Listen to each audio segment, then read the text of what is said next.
This garden arch trellis will support almost anything I grow up it. And it took almost no time at all to build. It was very easy. You could do it. So join me as I show you how.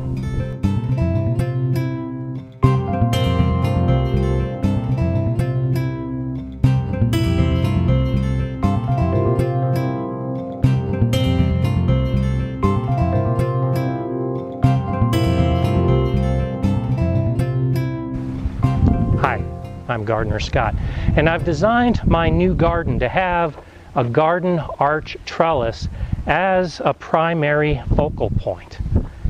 It doesn't take much time to make. It's just cattle panels and T-posts. It's relatively inexpensive, and I put the whole thing together in less than an hour. Here's how I did it. It all begins with the cattle panel. I purchased at a ranch supply store, and that's probably the most likely place that you'll find it. Transporting the cattle panel home is really the hardest part of the whole thing. I highly recommend a pickup or a trailer, or see if maybe the supply store can deliver. Transporting these cattle panels can be a bit difficult. It's definitely easier with two people, but with one person, if you find the equilibrium point on both sides, it's manageable.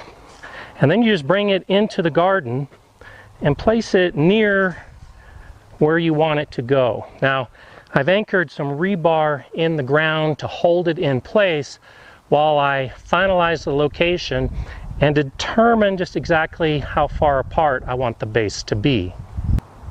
When you get your cattle panel into your garden, there's a couple things to be aware of.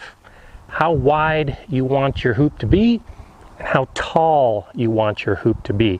Now, I have this set up right now at a 4-foot width, which is a really common width for garden beds.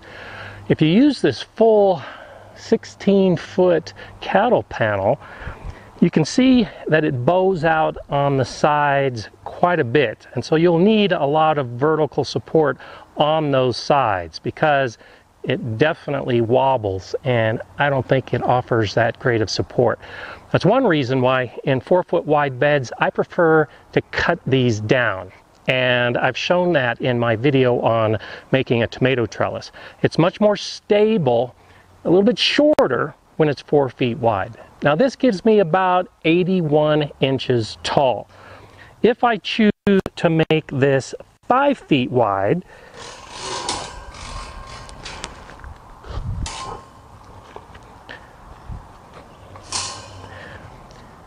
you can see that the height drops down. So this is closer to about 79 inches at this point.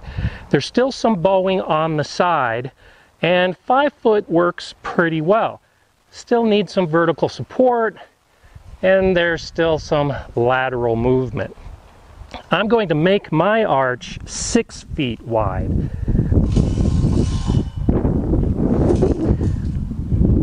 Which is what this looks like.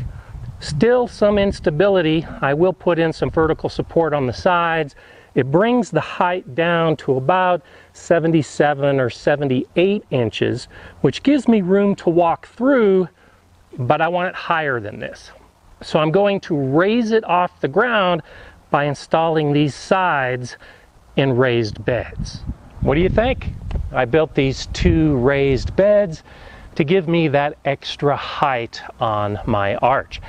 They're also going to be where I put the perennial plants that will be vining up the arch.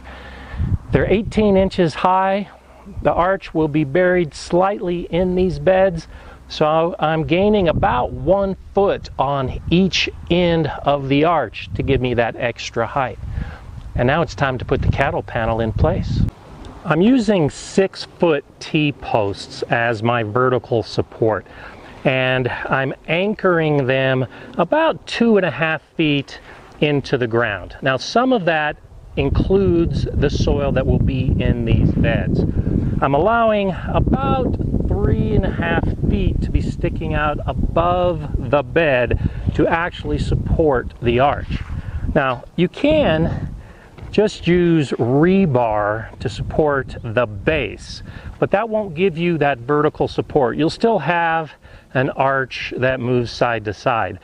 If you're just growing something like melons or peas, rebar might be suitable because you don't need that strong vertical support. To drive this T-post in, I will be using a post driver. I highly recommend this, especially if you've got hard, compacted soil, because it makes the job go much faster. You can just try to use a sledge or a heavy hammer, but that can take a long time. I have the T-post where I want it, and now I'm ready to drive it in.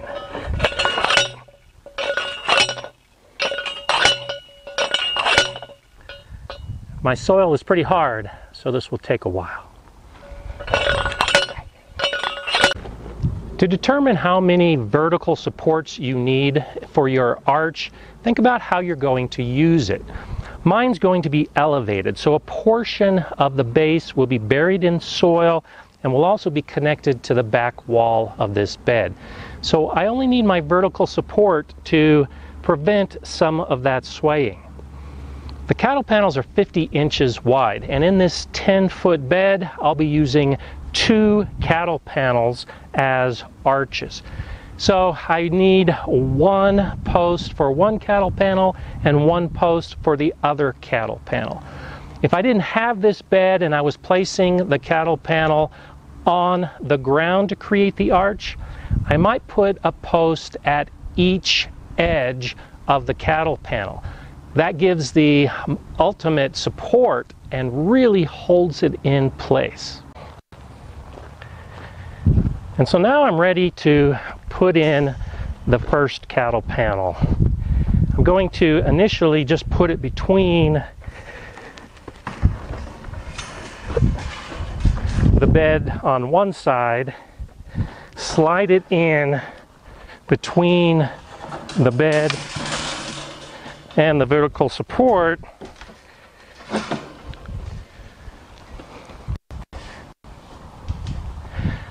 and the first one is in.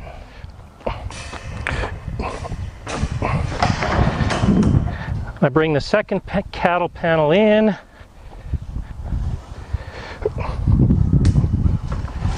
slide it between the post and the bed,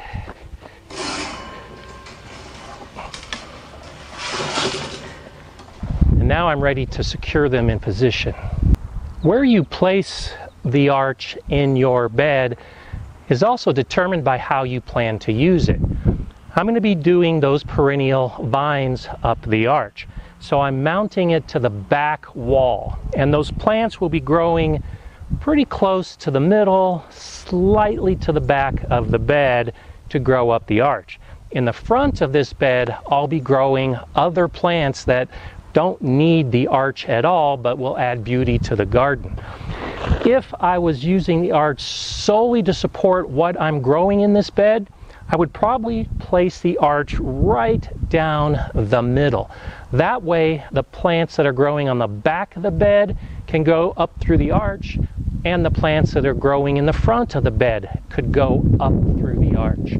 The other option is to put the arch at the front of the bed, and now everything behind it will be growing up through that vertical space of the arch.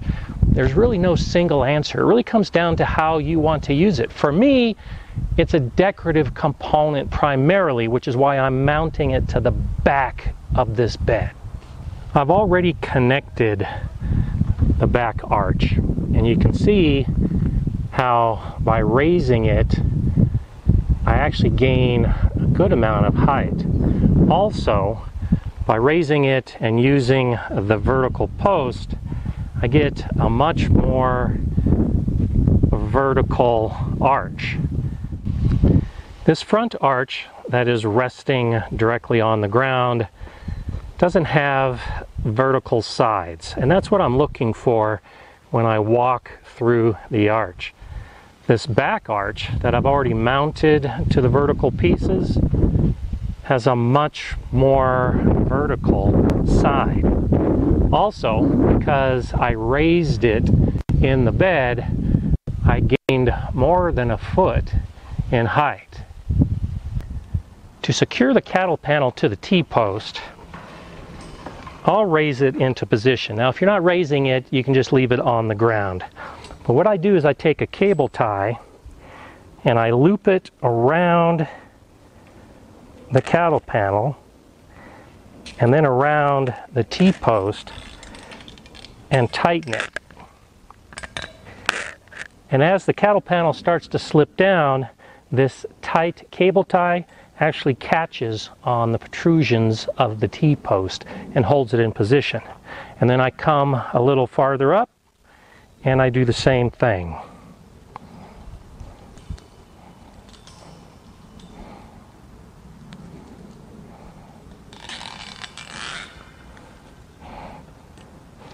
And now the panel is held in place.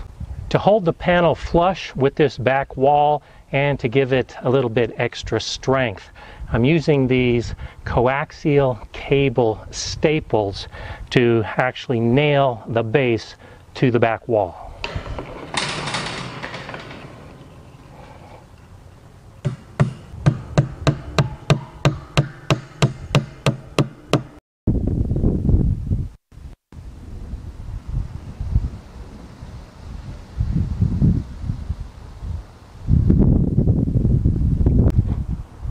These cable ties work very well to hold all of this together, and it could be done at this point, but I really don't like the look of the plastic. So I'm going to come back later and wrap this with wire so that it's not as obtrusive and it tends to blend in a little more. If you don't want to use wire, you can stop right here with these plastic cable ties and the project is complete. I'm very pleased with this garden arch trellis, and it's quite strong. It's going to support whatever I grow up it. Now remember, this is primarily a focal point. It's intended to look nice, and as the plants cover it, it's going to look fantastic as a gateway to the rest of my garden. But you can use this same basic process for growing gourds and watermelons and cucumbers and anything else that needs a high arch, because you'll be able to harvest anything that's growing up it. If you have any comments or questions about this garden arch trellis, then just let me know. If you'd like to see more gardening videos, well then subscribe to the GardenerScott channel if you haven't already done so. And click on the bell so you know when new videos are coming out. If you like this video, well then give me a thumbs up and share it. I'm GardenerScott. Enjoy gardening.